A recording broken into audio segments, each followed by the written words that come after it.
is. Oh, there's a little switch halfway up? Oh, switch halfway up? Yeah. This is an intense window. Dun, dun, dun, dun, dun, dun, dun, dun, dun, dun. Warning, this podcast contains violence, sexuality, gore, and other horrible and disturbing things. Listener discretion is advised. Also, be aware that the hosts of this venture are ignorant dipshits, so please do not take anything they say as fact. And enjoy the show. Now, are you sitting comfortably? Good. Then we'll begin.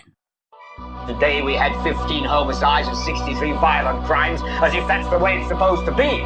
The atoms in your left hand probably came from a different star than your right hand. It is our basic human right to be fuck up. A second plane now has crashed into the other tower of the World Trade Center. Putting chemicals in the water that turn the friggin' frogs gay. The defendant shall be incarcerated for the rest of her natural life with no possibility of parole. You are not machines. You are not cattle. You are men. We were somewhere around Barstow, on the edge of the desert, when the drugs began to take hold.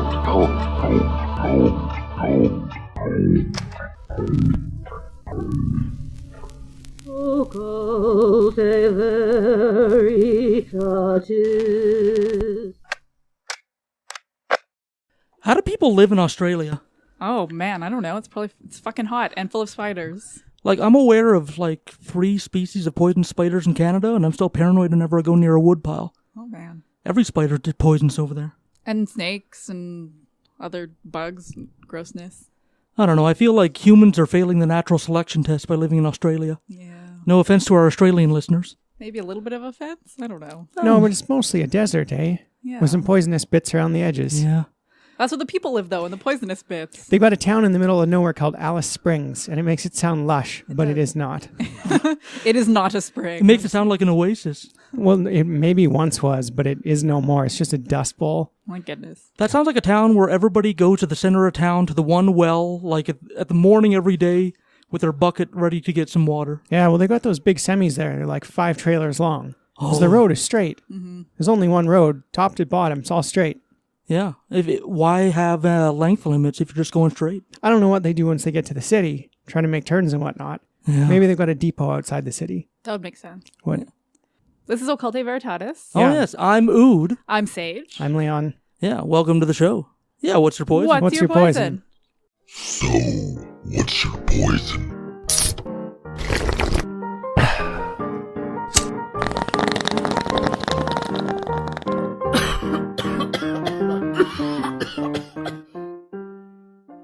Sage, what are we having tonight? So today we have a gigantic kokanee beer that I was previously pretending was my penis. So you guys all get to drink my dick beer. Lovely. Here we go.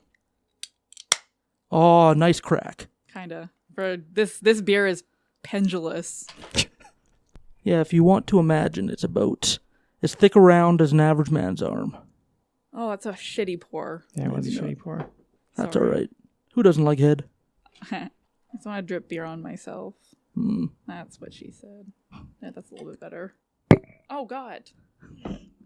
That's all right. That's what we got the shock covers for. Lilu. You get to hear all the clinking. If you unplug anything, I'm going to skin you. Oh, boy. I'm very often glad she doesn't understand English. As long as my tone is kind, she doesn't get stressed. Here, I'll fix my shitty pour beer. There's still some left. That was a big beer. 740 milliliters of pure glacier fresh piss. Yeah. I think that mostly what describes it. Like, I don't know, maybe if I was doing a blind test and I didn't know it was kokanee, maybe it tastes better, but this tastes like beer run through a Brita filter. Yeah, it's gross. It tastes skunkier than I remember it. Yeah. Kokanee used to be my beer of choice. Really? Yeah. It's never been my beer of choice. I used to do brew house, but that's because I was a poor college student. Mm. Thank you for testing my printer, Lilu. Now I know it's still working. I've never minded Kokanee Gold, I haven't had but that this in is forever. not a very good beer. No. Yeah. I'll still drink it, like whatever, but Wait till the next episode. yeah. it'll be better. I guess that's why they have to get, girls and Daisy Dukes and tiny shirts on the beer commercials to sell them, because the beer sure as hell isn't doing it for them. No, I don't- isn't very good. There's beer commercials? I don't have a television. It's cold. Can you close the window? Oh, sure. Would you mind just getting up and shutting that? You're Okay. closest to the... Don't look so offended. And yeah, there's beer commercials. It's most often played around sports events, and they always try to associate beer with being promiscuous and strong. So this is Ooh just sitting editing on a lovely Sunday morning here, and I realized that none of us gave a rating to the kokanee, which is in of itself is kind of a rating. None of us felt motivated to give this thing even a number. It's kind of that nondescript, so take that as you will. The morning of June 5th, 1992, horrendous allegations of child sexual abuse rocked the quiet community of Martensville, a small town just outside of Saskatoon, Saskatchewan. Charges were laid against a housewife who operated a private babysitting service, her immediate family members, and 5 police officers from Martensville, Saskatoon, and the RCMP detachment in the nearby town of Warman. People said the group was part of a satanic cult that drugged the children, beat them, sodomized them, locked them in freezers, and forced them to drink their own blood. Caregivers and people in positions of trust had apparently abused their authority by victimizing innocent children in the most unspeakable ways. It was every parent's worst nightmare. John Popovich, one of the accused police officers, was an 18-year veteran of the Saskatoon Police Service. This is the story of how he battled to save his career, his reputation, and his family against unimaginable odds.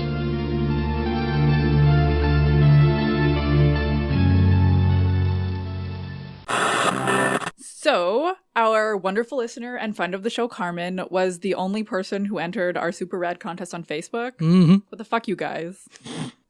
Next time we do a contest... There are literally thousands of you assholes out there. Yeah. I have the Libsyn stats to prove it. Yeah, so... Well, I'm glad that Carmen won because I love her. The contest was to do an episode of your choosing, Mm-hmm. and Carmen picked the satanic ritual abuse allegations that took place about 15 minutes north of where we record, Mm-hmm. in Martensville. Molesterville, Martensville Satanic Panic. Oh, yes. So because I love Satan, I called dibs on researching this one. Oh, yes. Yeah. All right, so in 1992, a mother in Martensville, Saskatchewan, alleged that a local woman who ran a babysitting service and a daycare center in her home had sexually abused her child. So this is obviously like a super serious allegation. Police began investigating, and from there, the allegations began to snowball. More than a dozen people, including 5 police officers from 3 different forces, ultimately faced over 100 charges connected with running a satanic cult called the Brotherhood of the Ram. Of the Ram? Yeah, which is pretty badass name. It is. Oh, and I think something important for the listeners to know is we kind of live in the Bible Belt of Canada. Yeah. Like, there's a lot of Christians conservatives here, and I imagine in the 90s the Satanic Panic was much like in the Deep South in the same time period. Yeah. So, yeah. The Brotherhood of the Ram allegedly practiced ritualized sexual abuse of numerous children at a devil church. Oh. Yeah. So, like, this is bizarre. So, I researched some background on the Satanic Panic. So, in the 80s, pretty much everyone was worried about their kids falling into the malicious clutches of our Dark Lord Satan. Hail be his name. Yeah. Hail Satan. In satanic occultism, that which is good is bad, and that which is bad is good. As you view this learning and educational tape, pay attention to notice the reverse of everything that is normal becoming abnormal. Thus begins the Law Enforcement Guides to Satanic Cults, a ridiculous video that I found on YouTube.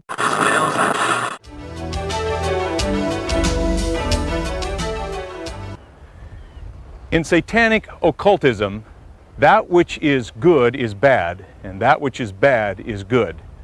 And so today we hope to be able to shed some light on a dark, dark area, an area that has been taboo for so many years, that is also protected by the United States Constitution and the freedom of religion. There are deeper reasons that go beyond mere lust for power and the unlimited drugs and deviant sexual behavior that go with it. Law enforcement's analysis of the crime and the criminal must be guided by the principles of abnormal sexology. There are 3 general areas and levels of involvement in satanic occult worship. The first would be dabblers. They're people who just use it for fun and games, may be involved in some video games and that kind of level, possibly a little graffiti, but reasonably innocent. Eric Pryor is a former satanic high priest turned Christian who now spends his time educating people about the dark side of satanic cults. There's two different communities that use this park. One is the pagan or Occultae community, and the other community is, of course, the homosexual community. Interestingly enough, they go hand in hand. And so, well, see, here you go. Upon entering the park, I mean, you can see they've already got started. The interesting thing about this pentacle is it's an upright pentacle. This is not a satanic pentacle. But now, right over here, I can see on a tree here, there's a inverted cross. Now, this is satanic. This is kind of like a coat of arms, if you will, for the demonic. This is the symbol for the Church of Satan, and this is kind of like their crest, their coat of arms, if you will. There is a difference between Satanism, voodoo, and witchcraft. Now, voodoo is colorful. Unfortunately, all of the signs of self-involvement, rebellion against authority, self-righteousness, disrespect towards parents, they're common in the growing up years. They're also signs of involvement in satanic cults. Maybe you think your community is immune to these satanic crimes. Well, it's not. I challenge you to investigate each crime just a little bit deeper. Let's stop this heinous crime that's going on in the name of the devil. Let's stop it before it takes another victim.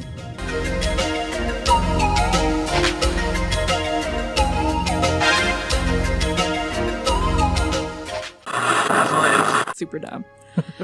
It features input from experts, in air quotes, like blatantly homophobic, and again in quotes, former satanic priest turned Christian Eric Pryor. Oh, that name actually sounds familiar. Yeah, who interprets graffiti and sets up altars, presumably for the benefit of the wide-eyed police officers who suspected their community were being overrun by a satanic menace. Bum, bum, bum. So the video offers a glimpse at the context that spawned not just the McMartin trial, which was another huge satanic ritual abuse trial in California, which ran from 1987 to 1990, but also the widespread fear that a battle of good versus evil was raging just below the surface of American culture. Do we know where all the satanic panic came from? Were there a bunch of preachers that were just pushing it into the public mind? I'm gonna kind of go into a little bit of that. Oh, good. Yeah. Heavy metal songs and the subliminal and backwards messages supposedly contained therein, and album art, horror movies, fantasy games like Dungeons and Dragons all offered easy, obvious targets. Well, they teach you how to perform dark magic. Why not? With dice and your imagination. Oh, we're gonna go into that at some point as well. But if D&D could actually teach me how to do real magic, like I wouldn't waste my time with a day job. Oh, me neither. That's ridiculous. At talk shows of the era, fanned the satanic panic flames by having guests that claimed to have killed dudes, basically, as part of satanic ritual abuse and just generally being stupid. So they had, like, liars on their shows, obviously. In wake of all this paranoia came a slew of high-profile cases involving daycare workers, which were a perfect storm of paranoia about sadism, cutting-edge psychotherapy that claimed to recover the children's repressed memories, and a gathering awareness of the problem of child sexual abuse. Otherwise known as leading the witness. Yeah. So it's important to remember that in the 1980s, you didn't just see unfounded dread about Satanists. It wasn't just the 80s. Prior to the late 70s, law enforcement did very little to prosecute sexual abuse of children.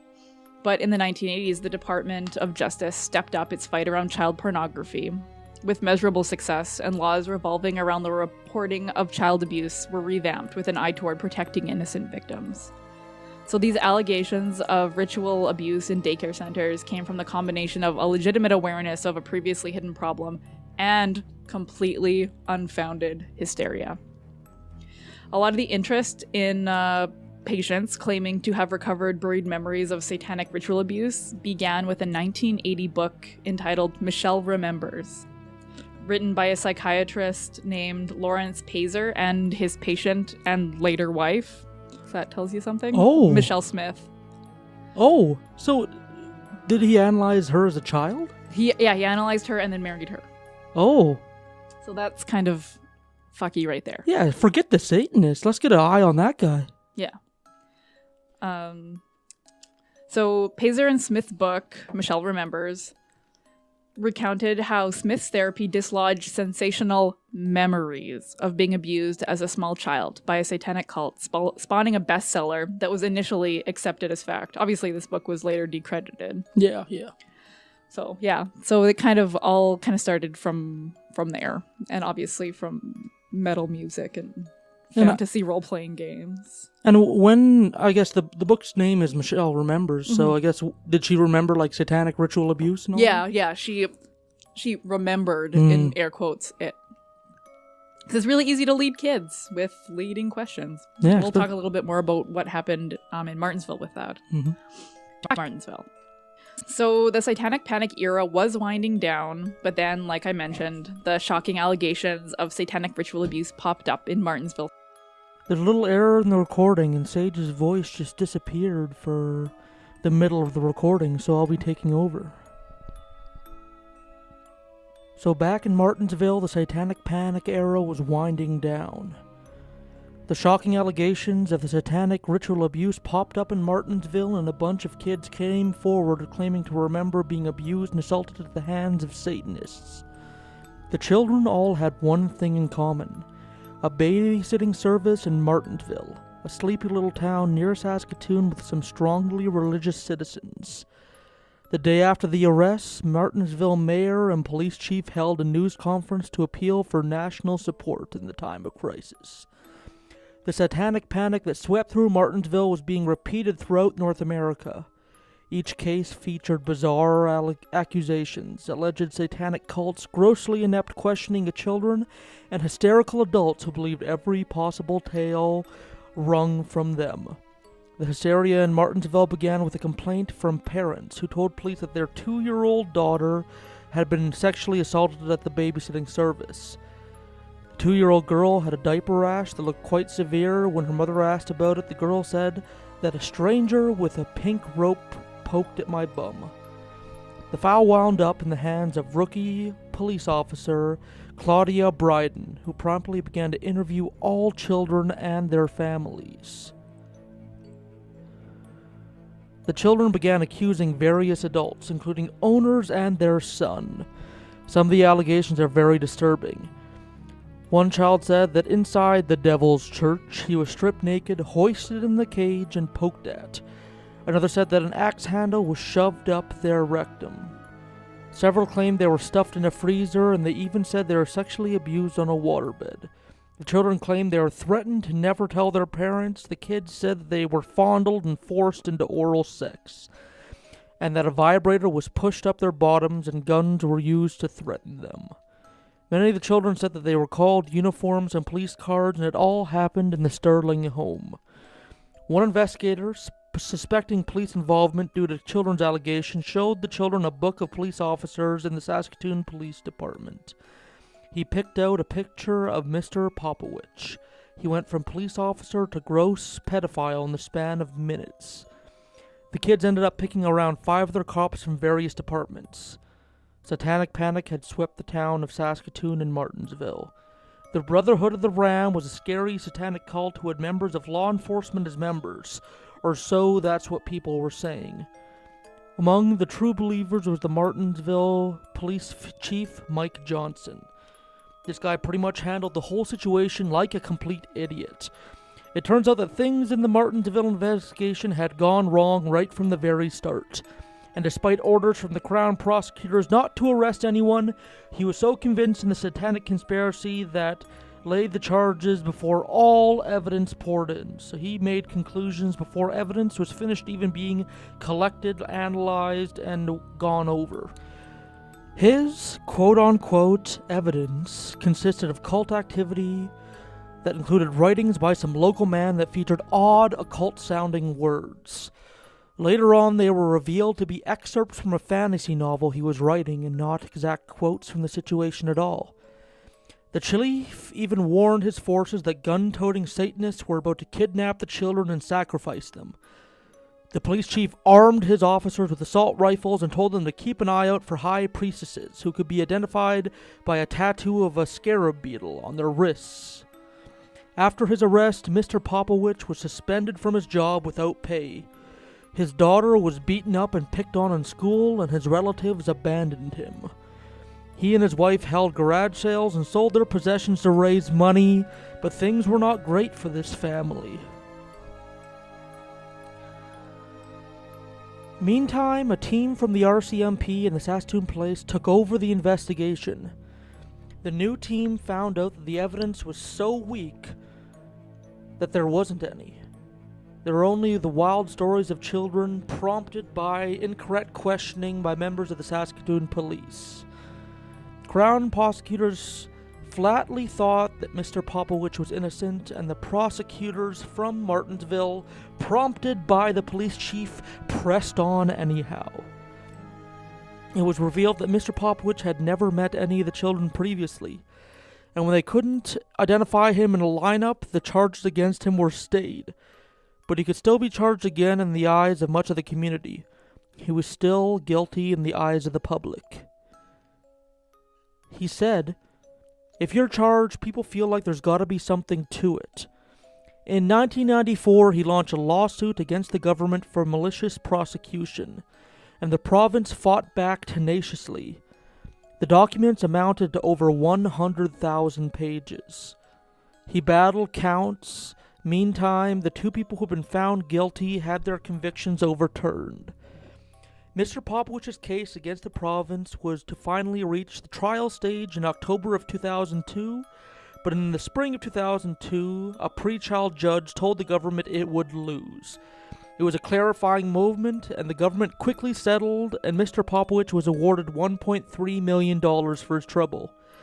Mr. Popowich, now 56, is among the lucky ones.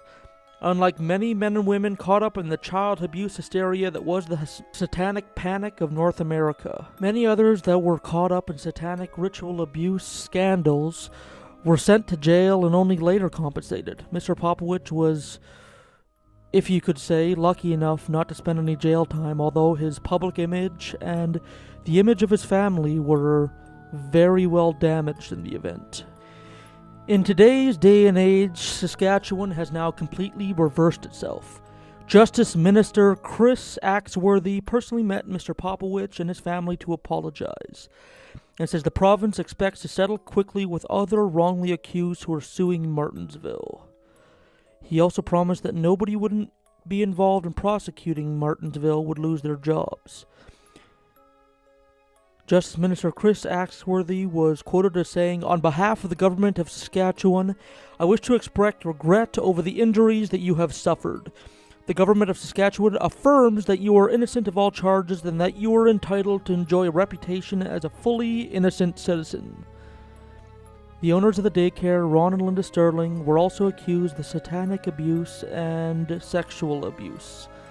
Again, there was no evidence for their guilt except for the allegations of the children.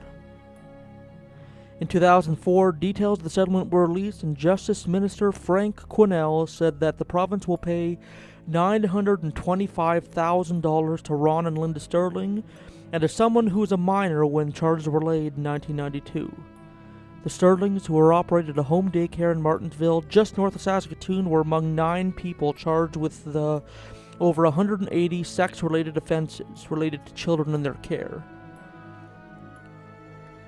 Justice Minister Frank Quinnell was quoted as saying, "This case has caused suffering and upheaval in the lives of many, many people for more than a decade. This is truly a regrettable situation, and I extend my sympathies to Mr. and Mrs. Sterling and the young people involved." Neither the Sterlings nor their lawyer commented, which is fair. RCMP officers who took over investigation concluded the original probe was motivated by, quote, "emotional hysteria." The only evidence the prosecution had was the children's testimony, which was problematic to say the least. Experts who reviewed the tape said the questions were leading, and when the children gave right answers, they were rewarded with praise, and when they gave quote, incorrect answers. They were either ignored or prompted or told that they are lying. The RCMP investigators had serious doubts about the allegations. Just 1 month before the first trial in March 1993, Sergeant Rick Pearson told the Crown prosecutors that their evidence was full of holes, opening a rift with prosecutors. He was quoted as saying there was a criticism of the task force that didn't get through in the direction they wanted it to go. But there was too much momentum and the case proceeded anyhow. Sergeant Rick Pearson was quoted as saying, "Sexual abuse is one of the most sensitive and difficult topics dealt with by our criminal justice system. The difficulties are further complicated when the victims are children."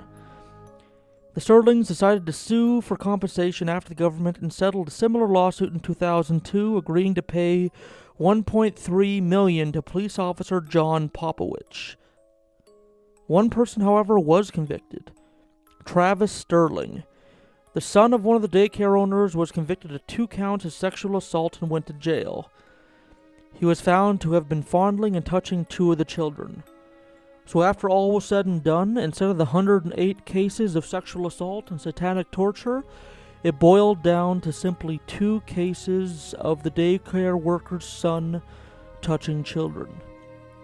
It's a valuable lesson to see how fast things can be overblown. And now that's enough of me. Let's go back to Sage where the recording continues. So of what did I say, 108 allegations? Mm-hmm. There was sexual fondling and touching, but none of the satanic stuff. Was it Ray Moore?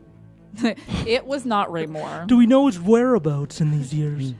He's probably in a jail now. Sexual assault has such a piddly little sentence. Yeah. If he even gets charged at all. They have accusers that have power have such a way to influence their victims. It's horrible. Yeah, so this guy was basically touching, the son was sexually abusing kids at his parents' daycare, which is probably where a lot of the allegations stemmed. Yeah. But it got blown out of proportion because people are dumb. Yep. And that's it. Say the Martensville Satanic Panic. Yeah, Molesterville. Yeah. There you go, Carmen. Molesterville. Yeah, I hope you liked it, Carmen. Yeah, we did for you. Thank you for suggesting it. It's nice to know a little bit about our history and, learning the valuable lesson that even in Canada, our cops are fucking incompetent. Yeah, some of them, for sure. Yeah. And if we have another contest, you fuckers better enter. Yeah, we have a very loose structure in this podcast. We come up with what we want to do just weeks before we record. So when we do a contest and you have your own pet little thing that you obsess about, we'll talk the shit out of it. Yeah. If you're from bumblefuck nowhere and you want to do a case on how old Granny Jensen got murdered, we'll do it. Yeah. Might not be great, but we'll do it. Oh yes. It won't be great, but it'll be drunk. I would build a great wall, and nobody builds walls better than me, believe me. Fuck you, asshole. Alrighty, whenever we have an episode of Sage, we have a segment of Call Out an Asshole where we complain about some prick somewhere. This time on Call Out an Asshole, I would like to call out Roy Moore, who is, I have in Judge my Roy Moore? Yeah, Judge Roy Moore. Okay. I have pedophile, asshole, fuck that guy so hard. Oh, yes. It's surprising to hear Christians defending pedophilia. Yeah. You would think that's the one thing that they would be against. That's more the domain of Muslims, isn't it? Yeah. I don't know. What piles on top of it is all the events that surround Roy Moore. Like his wife saying, I'm not anti-Semitic, I have a Jewish lawyer, which I guess is the new, I'm not racist, I have a black friend. Mm. And what's funny is when they interviewed their lawyer, he voted for Doug Jones. Oh, well, that's fair. I would have voted for Doug Jones. Me too. I love the interviews they did with random Republicans. They're like, are you going to vote for Doug Jones or the pedophile? Yeah. And well, I don't take kind of voting for Democrats. Do you want to vote for the Democrat or the pedophile? The literal pedophile, like the rapist of children. Yeah. Well, I don't like the Democrats. He got kicked out of a mall for perving so hard on little girls. Yeah, now he's banned from the mall. Man, how could he want to go after that? I don't How know. would he have the balls to run? Mind you, it is the States, and he is a Republican. Yeah. Just doesn't give a fuck. Nowhere else Nowhere else would they elect a pedophile. No. Like, that's the only way that, like, I heard once that, like, evil people do evil things, good people do good things, but to get a good person to do evil things, one of the major ways to do that is religion.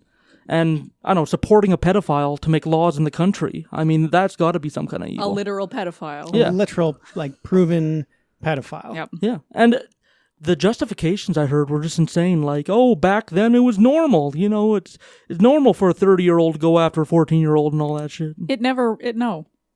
That's gross. No. They're just making that up. Gross. Yeah, I'm pretty sure that, like, lots of guys were getting their ass kicked in the 70s if they're trying to pull off that shit. Gross. All right. Anyway, that was Call It an Asshole. Mm-hmm. And that's it for this week. From all of us at Occultae Veritatis, we thank you very much for listening. And the palette cleanser this week is Particular Place by the artist Mild Wild.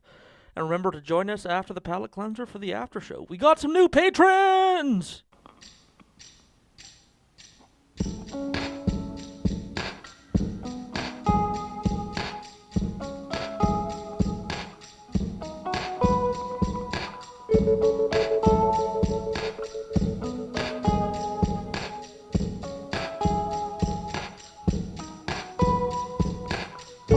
I'll be hanging with the trees, you'll be outside of my leaves. We can talk again in winter. Whistle Dixie for the crows, feel the ground and decompose. Grab my limb and get a splinter. Lost your watch but found your way. Woke up late again today. Burned your hand and got a blister. Read the news and checked the date. Slow it down, it's not a race. Back and forth, just take the picture. Penmanship's a native tongue. Feed the pigeons and the doves. Runny nose, your fingers shiver. I'll be blowing in the breeze. You'll be outside of my reach. We can talk again next winter. With no particular place. With no particular pace. Today weather's great, let's misbehave. Tear our clothes and carve our names. We can talk again in winter. I read the news and checked the date. Slowed it down, it's not a race. Back and forth, take the picture. Out of ink and in the trash, aluminum, broken glass. Fresh cut flowers near the window. Penmanship's a native tongue for the pigeons and the doves. Runny nose, your fingers shiver. With no particular pace. With no particular pace. Today, with no particular pace. With no particular pace. Today, come and find me upside down, out of tune. Broken sound, renew, renew again, renew, renew again, renew, renewed again.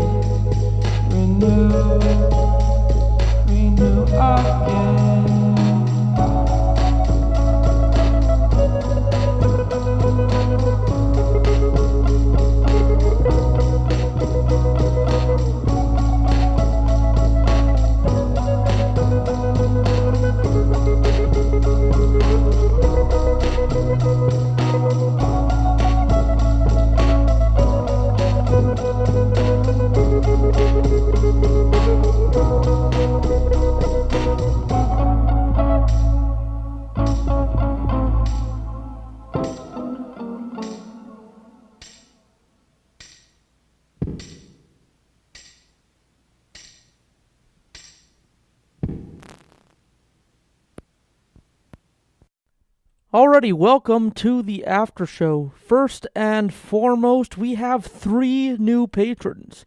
3 new patrons in the last week. And first off, at the bias some candy level, we have Courtney J. Murphy. Ooh, piece of candy. And of course, we have another podcaster, and I highly recommend his podcast. It's the best Canadian podcast, aside from mine, of course. And that is Mike from the Dark Poutine Podcast. Look him up on iTunes or wherever podcasts live. Ooh, piece of candy. And lastly, at the bias a beer level, we have Emmy. And she was actually recently a guest on the podcast. She recorded 3 episodes with us, and she'll be appearing later on in February. So, at the bias a beer level with Emmy, guest drinks are on you. Thank you very, very much. Beer. And if you would like to join our family of patrons and become an official occultist of the Occultae Veritatis podcast, I implore you to go to www.patreon.com/ovpod. For little as $1 a month, you can support us. We'll read your name out on the show, you'll be able to vote on future episode topics, and most importantly, you'll be supporting independent media. We're not owned by some corporation. We don't have some daddy looking over our shoulder making sure we don't put swear words in the podcast. We're our own entity, and we are directly supported by our fans. And it's an important milestone this week. I have to emphasize how important this is. We are now at $155 Canadian, which means we have all of our costs covered in a given month. We have our hosting costs, we have our website costs, and all the other little costs that come associated, such as buying stickers and stuff every month. That's all covered now. We are now working for free instead of working at a negative. And that's all thanks to you, the fans. And I couldn't thank you enough. Next up, we have a voicemail from Sage. She wants to wish somebody a happy something or other. Hello, podcast land. This is Sage Murray calling in. I would like to use this opportunity to do some nepotism and wish my very best friend and brother, Caitlin, happy birthday. It was yesterday, but still happy birthday.